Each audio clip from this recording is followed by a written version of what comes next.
So today we're going to be talking about pushing the boundaries of Zone 8A with a bunch of different plants from the garden. Some of them will be familiar and some of them will not be quite so familiar. Some you'll think, why, how in the world are we growing that here? And some not so much. This is one, I hate to say, I'm not stretching terribly far with. This is actually one of my personal favorite species of agave, which anybody new to the area might find it ironic that we can grow agaves here because we think that they're southwestern and they're cacti. They're not cacti, they're succulents, but they can take our moisture here in the southeast as well. And this species, it's actually pretty darn hardy. It can take, it's recorded to take at least down to 4 or 5 degrees Fahrenheit without any issue. I think our plants have gotten lower than that here. We've had 3 recorded while we've had some of them growing in the garden. So it's at least that. If not, I'd say around 0 is probably a good estimate on how cold these can take. So anyways, this one also has a story with it. I was just learning about. Apparently, this was originally collected in the wild in the 1890s, and the person who collected it, they called it Agave Noah, but that is N-A or N-O-H-A, Noah. She never published the name, so that name did not stick. And then later on, it was lumped in with another species. It starts with a W, which I cannot spit out to save my life. And then it was even lumped in with another agave, Agave perii, which we've been growing here forever, I think. It's one of the hardiest species, but it doesn't look anything like this to me. It's much more tight and artichoke-like. This, though, is a spectacular species. This ovatifolia is an agave that stays as a solitary rosette. So you don't get big patches. This is the perfect plant agave for us here, I think, because it doesn't do that. So many of the other agaves that are hardy here want to spread, and it's like, who else can I give another one of these divisions to? Or it's eaten up my garden and I can't get a shovel in there because it's going to kill me. You don't have that problem with this one. This agave ovatifolia, for us, tends to flower after 10 to 15 years. And it gets about 4 to 6 feet wide and about 2.5 to 3 feet tall. After it flowers, it dies. And it's easy to pull out. So you can get rid of it readily, and it doesn't eat up your whole garden. And you can always, by 10 to 15 years, you're probably wanting to recycle, or that is, renovate your garden a bit. So it's perfect timing. So I like this one, and it's always gorgeous. Some of the other agaves that we have here in the garden also have taller leaves, the bigger ones, that are thinner. And if we actually have snow or ice, they like to bend over. The leaf bends down. And then when they go back up, they get stretch marks. No problem on this. This is called the whale's tongue agave, and it has these big, wide leaves like a whale's tongue, and they don't move when we have snow. They did not move when we had multiple times 2 inches of snow this past winter, and they can take way more than that. So just a spectacular plant. Use it architecturally in your landscape, and it is pushing the limits. Not as much as some things, but this is one to grow reliably here in the eastern half of North Carolina, at least, and south. I bet it would grow even into the mountains if you give it a try. So whether you're here in Zone 8 now in Raleigh or a little further north, give this one a try, Agave ovatifolia. So the next plant on the list of plants that I'm going through today is this Mangave. And there's a lot of Mangaves becoming available. They've come from a friend of ours who's a breeder in Michigan, Hans Hansen. And some of them are actually proving hardy. A lot of the earlier breeding was done with species that weren't overly hardy, but these Mangaves are actually crosses between agaves and Manfredas. And some went to lump Manfreda into agave, so they could just be agaves. You know, I'm not going to get into that taxonomy, but the cool thing about a lot of the Mangaves is that they're soft-leaved. They are much friendlier to deal with than a lot of agaves are. They're not going to, I mean, they do often have spines on the leaves, but they are not terribly mean. So they're much friendlier to use, and they recover so much more quickly, typically, if they do get damaged through the winter months.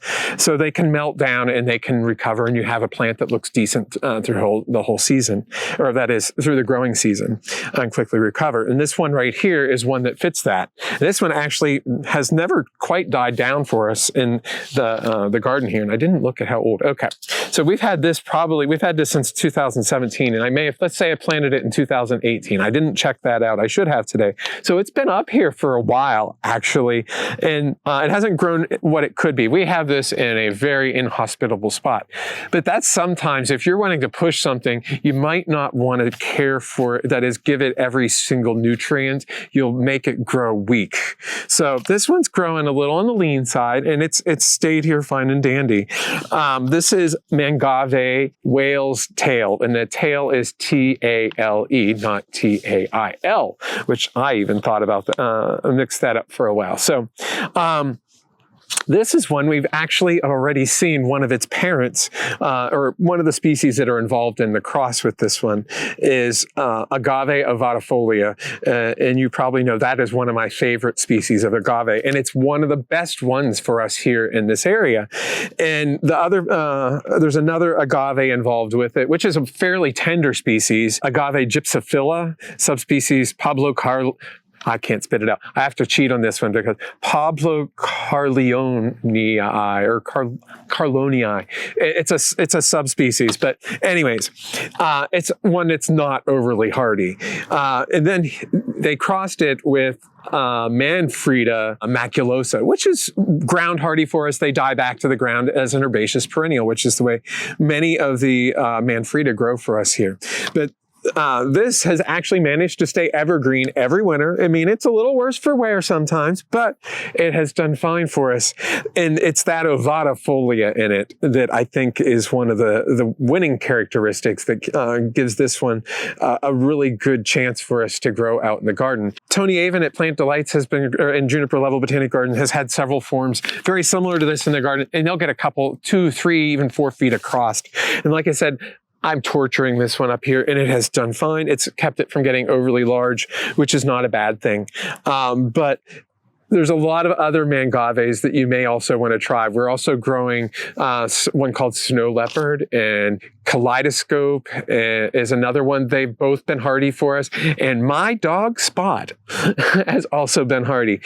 Kaleidoscope and snow leopard are from mutations from another one, a green-leafed one, but they're both variegated forms, and they're kind of really cool to have those. They die back to the ground, and they sprout back up each spring, and you have a mass of foliage by the middle of summer that looks pretty darn cool. So there's, if you can find them, not all of the mangaves are going to be hardy, but if you do a little research, you can find some that are hardy here and worth trying and stretching things on a little. And if you don't want to stretch, they are great because you can keep them in a container, and they are not as mean as those agaves, and you can bring them in much easier without getting having blood flowing from your arms after moving them.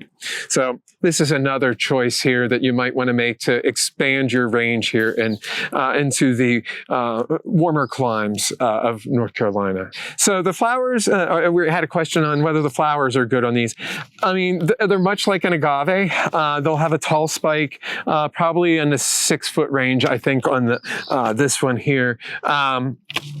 They are often just yellow. They're going to be yellow agave-like flowers.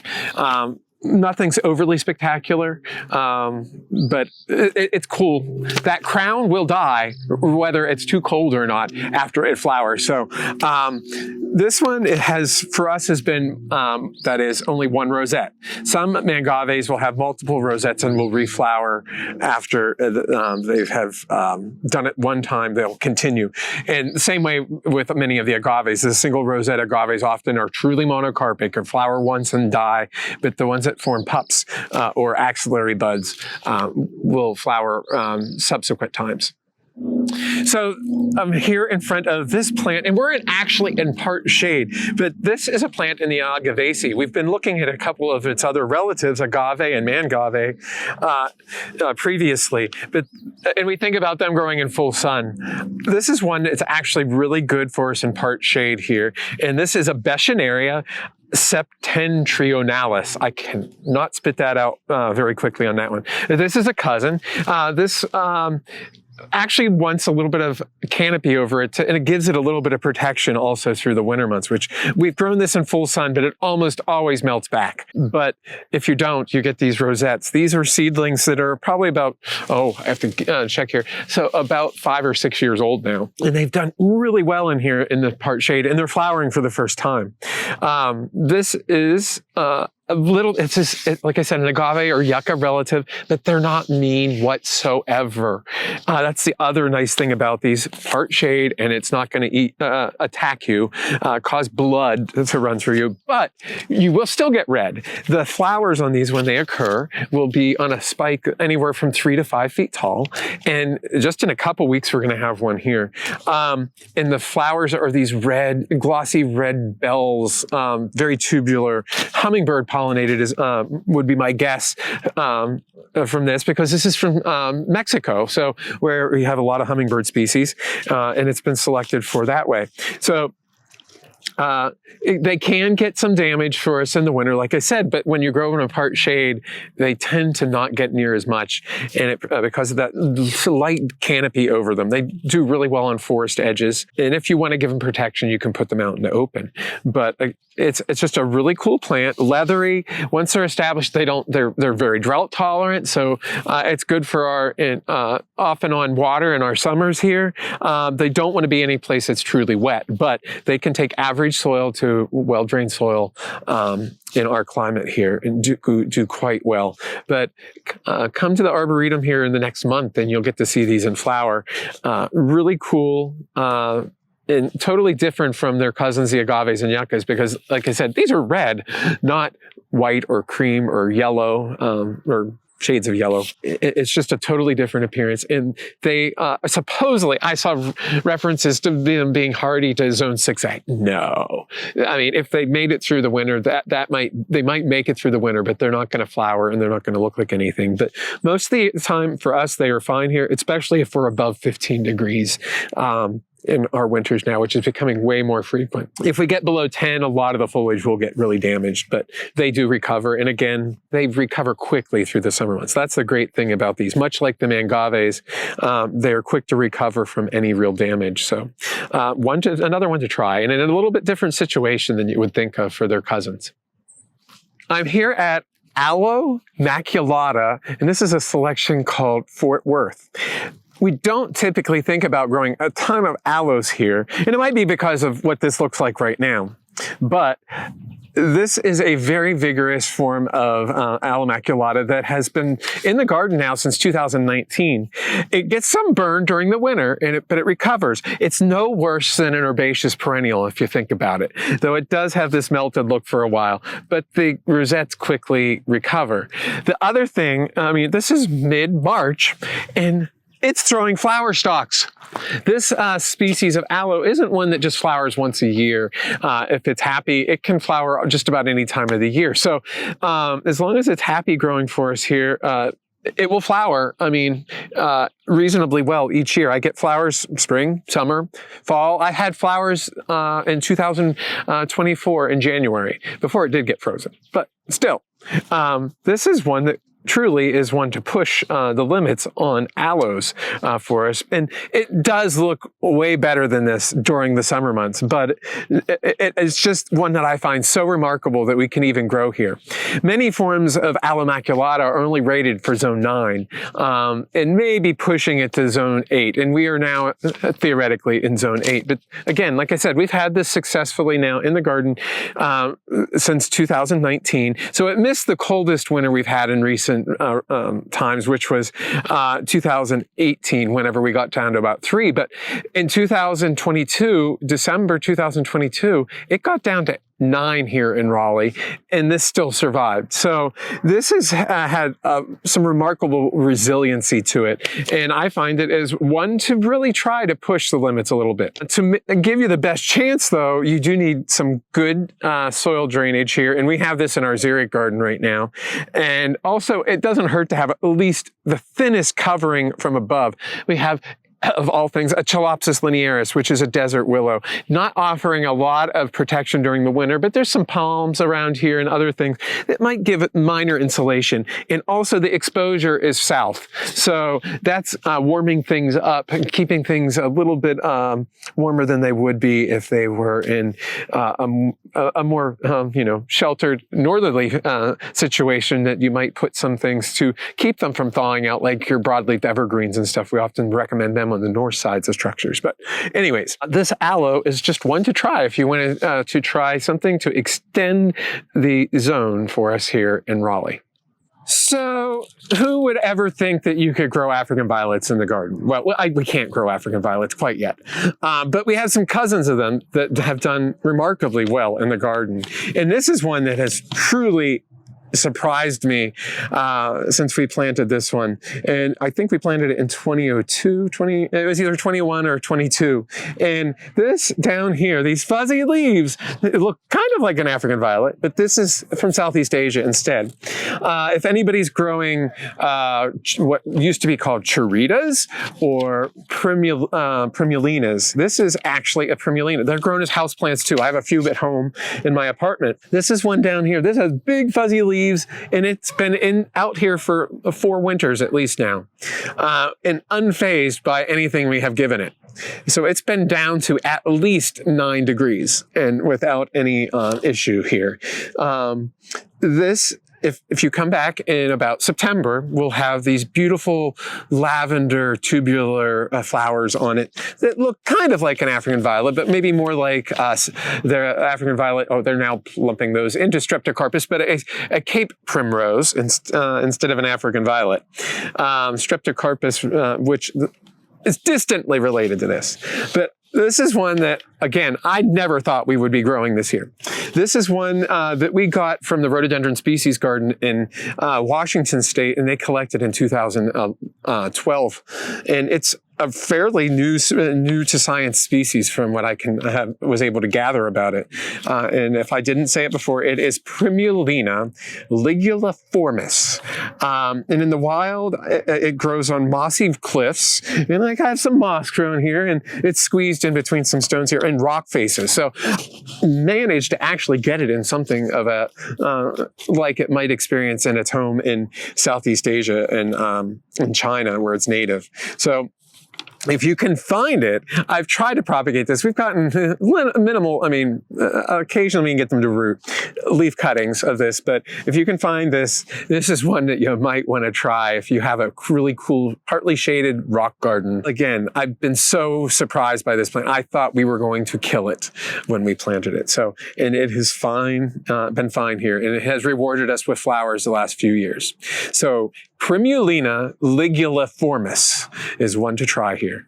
Doesn't seed around? I don't know yet. This is there were seed pods on it this year, apparently. I haven't had anything yet. It's stayed a single plant. We had a couple other ones, but I've tried rooting it. I haven't gotten much success yet, but I haven't tried terribly hard. It'll be leaf cuttings. So this one doesn't seem to throw off side shoots either much. So for something a bit different, but again, and related to the African violets, this is one from Southeast Asia. And it's not one that grows on rocks necessarily, but might often grow on trees. It's an epiphyte in the wild. It's this sad looking plant right here, which is still alive. But this is Aeschynanthus buxifolius. So if anybody has ever grown a lipstick plant, this is another lipstick plant. And this is one that has actually been through 3 or 4 winters out here. So I expect it to come back. It's a little rough again. Late summer is when I get some flowers on it. Then they are orange red and really beautifully colored and just tiny. They're so cool to look at. Even if I only get half a dozen a year, I am always content with this one.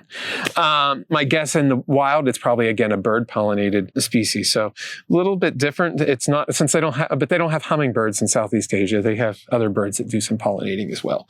Just because of the shape of the flower and the coloration, and they're not fragrant. Birds probably gives this its pollinator. But the cool thing is if you can find this species, they're not all selections are not equal. So far, this one has been hardy for us. We have this is one grown in the greenhouse over here. This is the same form, and you can always grow it as a houseplant if you're a little leery, or grow it in a container on your porch. Bring it in on the coldest nights. It's probably fine. It was recommended by we again got this one from the rhododendron species garden in near Seattle in Washington, and they recommend growing a hanging basket or in a stump. I don't have a stump in here, but the hanging basket, I think, is something that most people could do.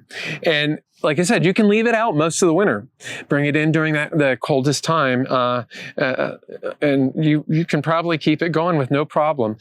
We had a few flowers on this one last year, and it actually did form some seed pods. I didn't try collecting the dust that falls out of them. So once we get some renovations done in the lath house here, I plan on trying this one here.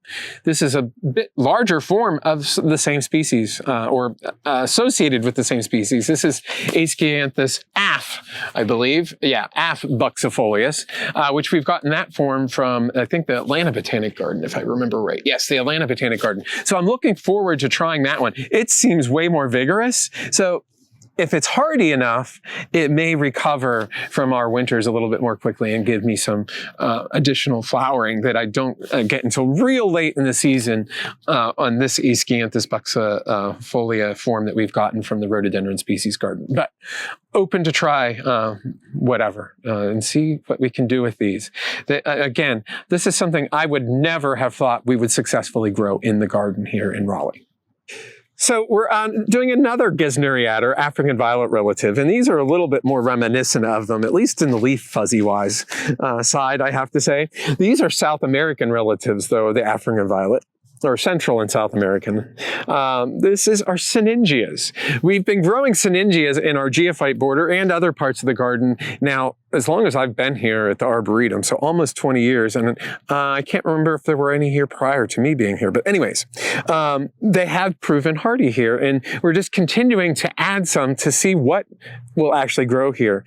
These are two new ones I am going to play around with, hopefully this summer, and actually get them in the ground in some locations to see what happens. This one over here is a well-known hybrid. This is Apricot Bouquet.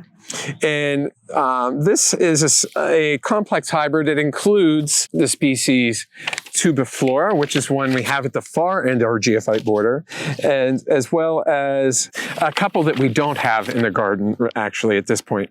Aggregata and then Warmingii are two other species that are involved with this. But this is one that has been around for a little while, but I've never had opportunity to get the plants, and I was able to get some starts a little over a year ago, and we've been bumping up the production of these so that I'd have something to work with. And this is involved with the parentage of several that we have in the border already, though this one form has been much more compact. We have ones like Towering Inferno and Banana Foster and Scarlet O'Hara, as well as I had one more, but it's lost anyways. This form has been those forms have all been hardy. We don't know about this one yet, but I expect this to be.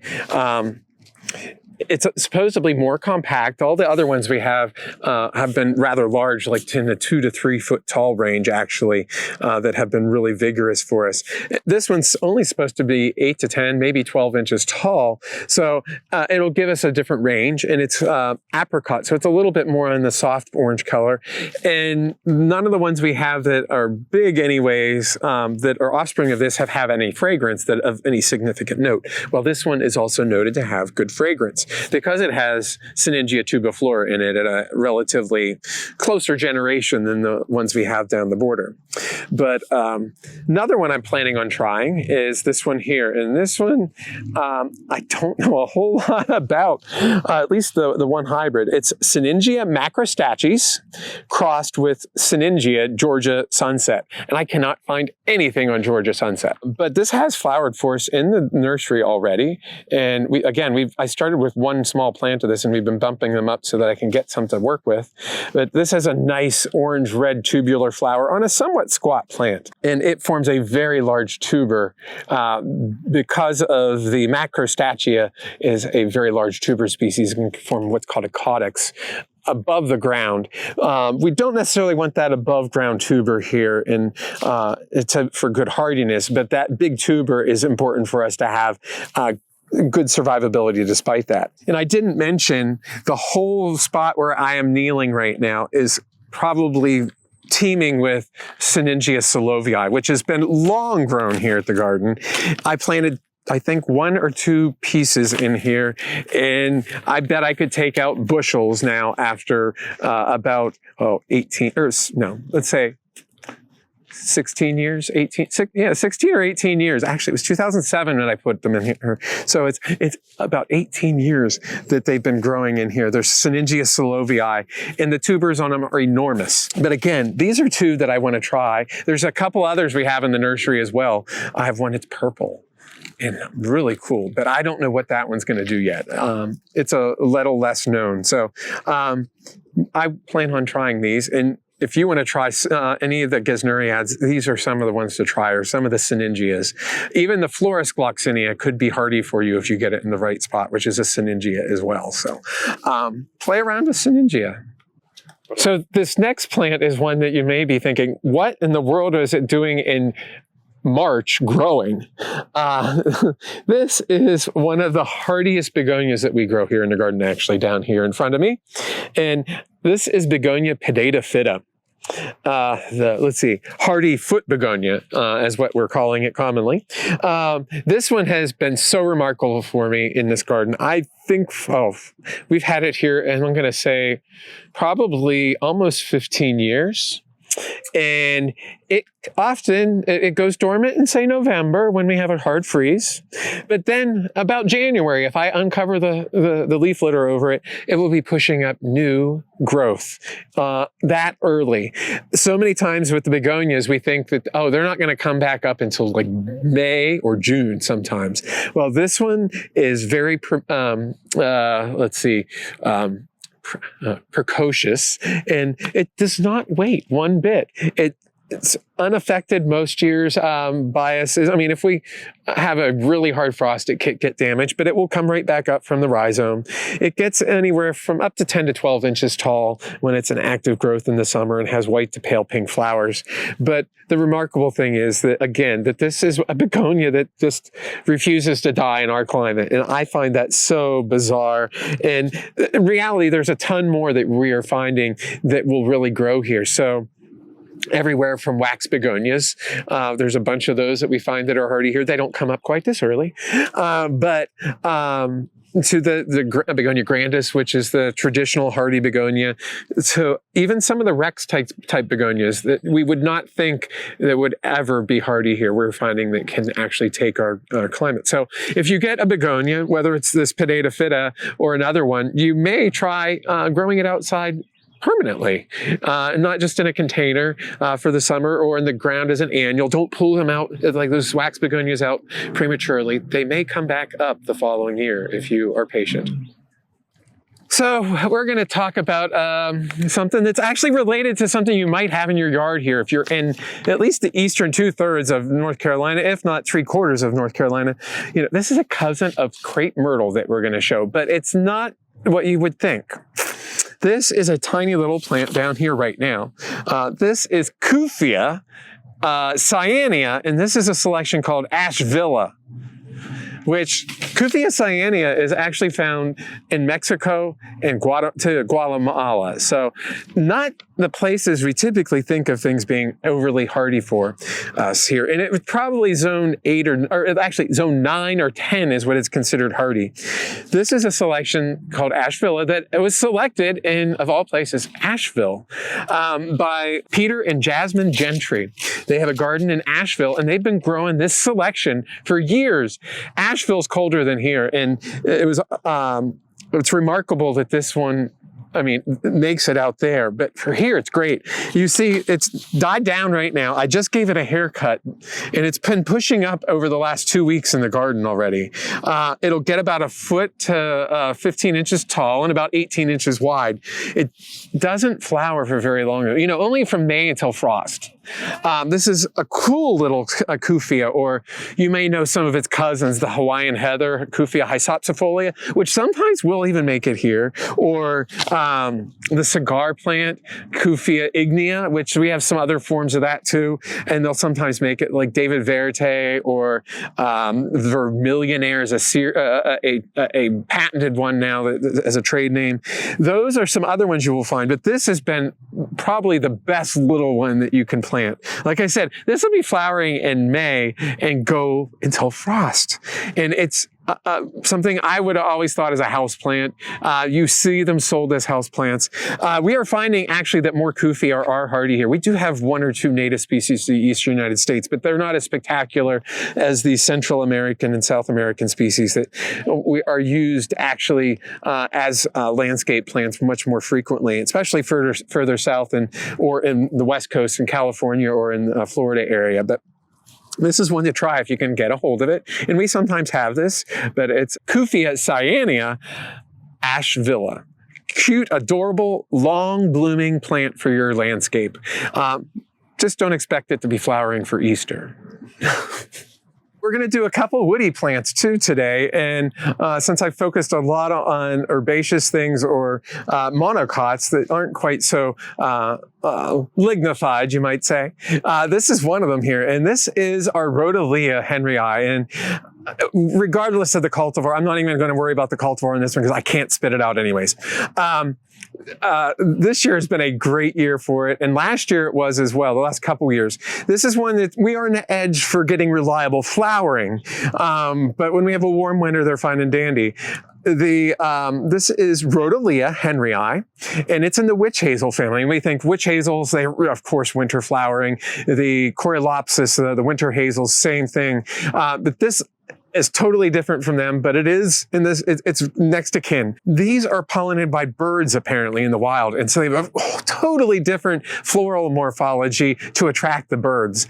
And for these ideally would probably be in zone 8B, 9A, but they are ranging now into zone 8A and 7 and B, so that we're getting them to successfully flower, but not 100% of the time.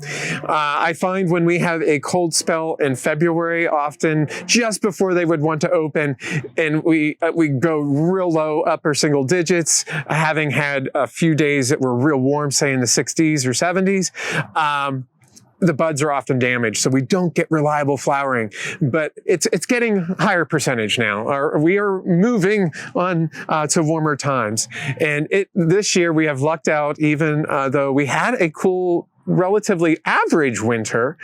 Nothing extreme occurred, and the buds have all survived, and we are getting a spectacular show in this. So this is so much different from what we think of for the witch hazel family. I mean, we do have loropetalums, which are evergreen as well, but this is evergreen, and it's a broadleafed evergreen, almost more magnolia, southern magnolia-like than what we think of the small leaves on the loropetalum or the big scalloped leaves that we get on the witch hazels, the hemamelis. So it gives you a totally different look, and it's just a great change from any other plant in the whole family as far as I'm concerned. But this Rhodolea henryi, if you can find them, give them a try. They are moving north for us now with our milder winters, and pushing things here in this area. This is one to do it with. The next plant is a little bit puzzling. Not even its name. It's kind of that, it's behind me, is our Araucaria araucana crossed with Araucaria angustifolia. It's a hybrid conifer, and that's not the totally puzzling thing about it. It's that neither of its parents really like it growing here. The Araucaria arcana thinks it's too darn hot and sticky here, and the Araucaria angustifolia thinks it's a little too chilly here most years. But the combo between the two gives us this spectacular conifer behind me. They are both found in parts of Brazil and Argentina, and they may get into Uruguay as well, I think for the angustifolia. And actually, Araucaria and arcana goes over to Chile and Argentina, I should say. And angustifolia ranges from Argentina to Brazil and Uruguay. Anyways, neither species in the wild is in too healthy of condition. They are both somewhat considered endangered or red listed, but neither of them, like I said, like to grow here. So we don't typically grow them here in the Raleigh area, though you can see specimens further south of angustifolia and further north of arcana. And like I said, this combo lets us enjoy them here, or at least within reason.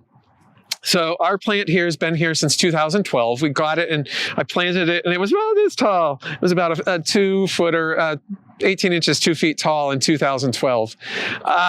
So it's grown just a tiny speck now after about 13 years of being in our garden here, and it has done wonderfully. The cool thing about our Araucarias is that there's boys and girls. Ours is a girl. We don't have a mate for her, though, unfortunately. We get cones. If you may be able to see them on the video, but it's hard to say. They're kind of green. They're actually quite large, about the size of an apple, and kind of sharp looking, though they are not half as sharp as the straight species Araucana, which I have had the opportunity to see in the wilds of Argentina in 2023. But anyways, like I said, it's puzzling that we can grow this plant, and I just find that so cool. And the reason I'm saying puzzling is because it's commonly called monkey puzzle, and that during the Victorian era, they were planting these in England and places, and there was just, I guess, the saying that it was a puzzle a monkey on how to safely climb one of these. This is not half as bad as the straight species Araucana, which is downright razor blades, and I have gotten the opportunity to see them. Monkeys do not occur, though, where they are naturally growing, so it would truly puzzle a monkey, I have to say that. But anyways, it does puzzle me that it does so well here, is the other thing. So if you can find one of these, give it a try in our area, and if you can't and you live further north, try to find an Araucaria araucana, the true monkey puzzle, or the other species, which I can't think of the common name for it, but Araucaria angustifolia. It's like something pine, anyways. And anyways, give them a try if you have the opportunity. They are cool trees to have around. So this is the last plant I'm going to show you today. And this is a magnolia from the Michelia or Michelia subgenus. We have several other species in the garden from this subgenus that have done so well. And this is another one that we're playing around with. I've tortured this one in the nursery for way too long. We finally got it out last year, and it is starting to recover, and it flowered beautifully actually about 3 weeks ago. Even after we had temperatures in the teens when it was in bud, the flowers opened and were fine and dandy. This is Magnolia macularia. It's from Guangdong and Guangxi and Hainan and Yunnan and northern, that is in China, and then northern Vietnam. So subtropical areas that I still, after I've been growing some of these trees now for almost 20 years, I'm always so surprised that they will make it in our climate here. This is beautiful, fragrant white flowers, and it's very reminiscent of another one that we have in the garden, and that has been flowering for the last month and a half, I have to say, just to the south, on the south side of the Japanese garden, we have Magnolia Madiae, which has always been a favorite of mine. And anyways, it's been going at it. The deciduous magnolias, early ones started when it started, and the early ones are done, and the late ones are starting to flower, and it's still going, and we'll get sporadic flowering. I'm guessing we're going to get similar things going on with this one. Give this a couple years, we're going to have a spectacular tree here. But if you can get a hold of some of these michelias, which includes our banana shrub, Magnolia figo, try them. So many of them have been proving hardy here, even though they're coming from areas that would be zone 9, even probably zone 10, and they have hardiness that can still get them to grow here. And they often flower early. I laugh at least with the Magnolia madiae. So much of the literature says it flowers in April and May. For us, it starts flowering in January and it goes to April. So it was sporadic flowering sometimes in the fall. They are just so remarkable trees for us, and very different to me from our native southern magnolias, which take up so much space. These are a little bit more actually space saving for our modern landscapes. They're much more upright often. They aren't as broad spreading, but they give you a long season of flowering. And if you have the opportunity here in central North Carolina or in the southeast, go right ahead if you have the opportunity to get these. And that is something with this whole talk today is try some new things. We don't always know. It's like those ads I showed you. I had no expectation that they would survive in the garden. And some of these I would never have thought would also survive here. They're surviving and actually prospering at times. And it's always fun just to experiment. So get something that you would not expect to grow here. There's even our plants that we use as bedding plants that will also prove to be hardy for us if you try sometimes. And so you never know. Sometimes they're not going to make it, but give some of them a try.